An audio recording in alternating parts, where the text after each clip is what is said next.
पटना से मिल रही बड़ी खबर आपको बता दें, शिक्षकों ने एक बार फिर से आंदोलन की घोषणा कर दी है। बड़ी खबर आपको बता रहे हैं, इस बार शिक्षा विभाग के रवैये से नाराज शिक्षक आंदोलन करेंगे। बिहार प्राथमिक शिक्षक संघ ने इस बाबत घोषणा कर दी है।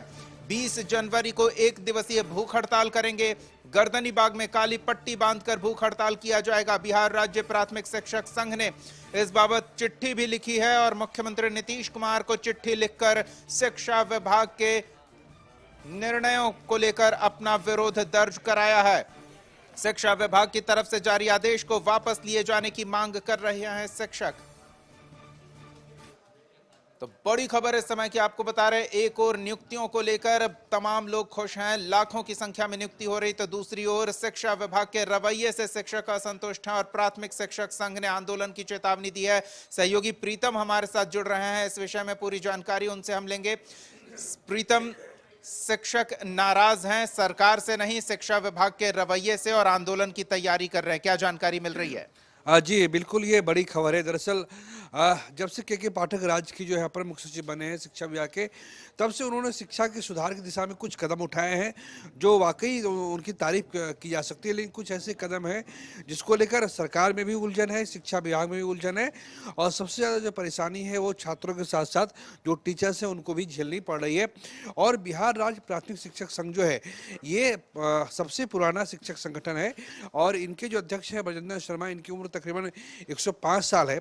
दर्शकों की जानकारी के लिए हम बता दें कि जब भी शिक्षा विभाग और शिक्षक संघ में समझौता होता है तो सरकार जो है दो ही शिक्षक संघों से संपर्क करती है।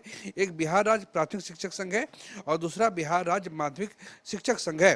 सबसे बड़ी दिक्कत यह है कि इन लोगों ने, जो बिहार राज्य प्राथमिक शिक्षक संघ है, इन्होंने सरकार को, शिक्षा विभाग से कहा था कि जो भी आपके कथित रूप से जो विवादित फैसले हैं उनको 31 दिसंबर तक आप वापस ले लें। लेकिन शिक्षा विभाग ने उनकी सुनवाई नहीं की, लिहाजा अब इन्होंने ये निर्णय किया है कि अब ये 20 जनवरी को गर्दनी बाग में एक दिवसीय भूख हड़ताल करेंगे। लेकिन समस्या इससे नहीं है, समस्या शुरू होने वाली ये है कि 1 फरवरी से बिहार में इंटर की परीक्षा हो रही है, 1 से 14 फरवरी, और 17 से लेकर 24 फरवरी तक जो है वो मैट्रिक का इम्तिहान होना है।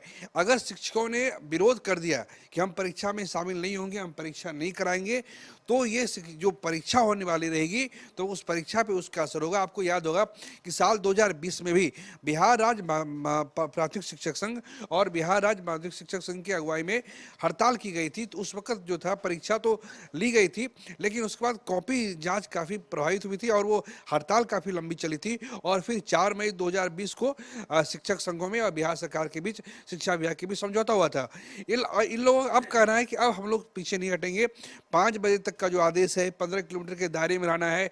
जो महिला शिक्षिका हैं उनको परेशानी है। बिहार के जो दूर दराज के जो इलाके हैं उसमें काफ़ी अशांति की स्थिति, इन लोग का आरोप है कि अशांति की स्थिति रहती है। तो महिलाएं जो कैसे, महिला शिक्षकों को कैसे वापस आएंगी, तो तमाम तरह के जो निर्देश जारी किए गए तो उसको लेकर उनमें एक नाराजगी है।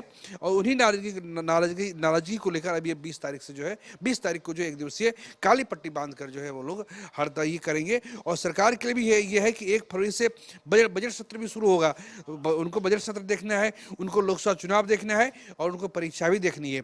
3 मसले सरकार के सामने रहेंगे। लिहाजा अब तक प्रीतम, मैं इसी सवाल पे आ रहा था कि सरकार पर अब कितना दबाव होगा। के पाठक को लेकर कुछ एमएलसी भी राजभवन से लेकर मुख्यमंत्री नीतीश कुमार तक शिकायत करने पहुंचे थे और अब शिक्षक भी नाराजगी खुलकर जाहिर कर रहे हैं, पत्र तक लिख रहे हैं। तो अब सरकार पर काफी दबाव होगा शिक्षा विभाग को लेकर। देखिए, जो एमएलसी वगैरह मिले थे, इन लोग के मिलने ना मिलने का कोई सरकार पर असर नहीं पड़ता। और ये एमएलसी लोग जो है तभी जागृत होते हैं जब जब अपनी बात रखते हैं। जब शिक्षकों को दिक्कत होती है तो एमएलसी लोग जागृत नहीं होते हैं। लेकिन अब ये है कि 1 फरवरी से बजट है, लोकसभा चुनाव है, और सबसे बड़ी बात है कि 1 फरवरी से इंटर और मैट्रिक का इम्तिहान है। तो सरकार के ऊपर अब दबाव है और उम्मीद कर सकते हैं कि अगर बीच का रास्ता नहीं निकला तो फिर टकराहट होगी और नुकसान अल्टीमेटली जो है वो टीचर्स का होगा, शिक्षकों का होगा। बहुत बहुत धन्यवाद है प्रीतम इस तमाम बातचीत और जानकारी के लिए। तो परेशानी बढ़ती दिख रही है शिक्षा विभाग के कारण।